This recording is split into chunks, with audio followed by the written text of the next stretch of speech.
அதே மாதிரி கள்ளச்சாராய சாவு இன்னைக்கு தமிழ்நாட்டில் புனிதச்சாவுன்னு எடுத்துக்கிட்டா அது கள்ளச்சாராயம் குடிச்சு செத்தாதான் புனிதச்சாவு. ஏன்னா 10 லட்ச ரூபா உடனடியாக கிடைக்கும். அந்த 10 லட்ச ரூபா கூட யார் கொண்டு போய் கொடுப்பாங்க? துணை முதலமைச்சர் ஓடோடி போய் கொண்டு போய் கொடுப்பார். ஏன்னா நீங்க இன்சூரன்ஸ் போட்டீங்கன்னா கூட லேட்டாக வர்றது. ஆனா கள்ளச்சாராயம் குடிச்சிட்டு செத்தீங்கன்னா 10 லட்ச ரூபா உடனடியாக துணை முதலமைச்சர் போய் டெலிவரி கொடுப்பார். அப்போ இந்த இடத்துல நம்ம அதனாலதான் நான் முதலே சொன்னேன், இன்னைக்கு ஆளுங்கட்சி வெர்சஸ் எதிர்கட்சி நம்ம பார்க்கும்போது இன்னைக்கு தேர்தல்னு போகும்போது நான் ஒரு வாக்காளனா பார்க்கும்போது இன்னைக்கு இருக்கக்கூடிய ஆட்சி நான் வந்து தொடரணுமான்னு நான் பார்ப்பேன்.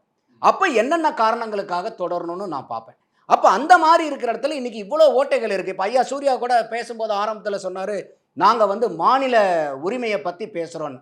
ஐயா ஸ்டாலின் அவர்கள் கூட போன பட்ஜெட் டைம்ல வந்து 3 கமிட்டியை சொல்றாரு. Rajamannar committee, Punchhi committee, Sarkaria committee. இந்த கமிட்டி வந்து ஆயிரக்கணக்கான ரெக்கமெண்டேஷன்ஸ் கொடுத்தாங்க மத்திய மாநில உறவுகளை, மாநில சுயாட்சியை காப்பாற்றுறதுக்கு. ஆனால் ஒன்றுமே நிறைவேறல, எனக்கு பெரிய வருத்தமாக இருக்குன்னு சொன்னார்.